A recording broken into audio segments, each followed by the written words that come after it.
Megy a videó! Jaj, gyerekek, lehetett billenjek. Megy már valami? Ott nem... Igen, most. Megy.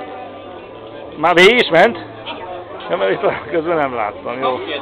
Na, már akkor szép óvatosan itt leszállok. És akkor meséljétek el, hogy hogyan működik ez a készülék, Dani. Állj be oda, Pistikém, és akkor meséljétek el. Mondjátok el itt a kamerába. Hát bejebredek a... Na, figyelem, igen. Itt a víz helyzeti energiáját használjuk a víznyomást. Ebbe a csőbe egy kis mágnes van. A cső tele van vízzel. Mikor megnyitjuk ezt a dugót, akkor még nem történt semmi. Akkor csak a víz szabadon tudott áramlani. A víznyomás hatott a csőbe, viszont még nem indult el, kifele nem volt vezetése.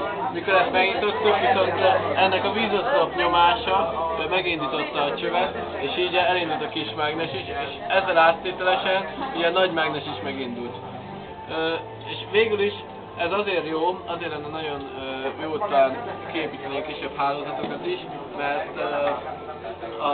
mert itt csupán a víz helyzeti energiáját használjuk fel, és semmilyen károsanyag kibocsátás nincs.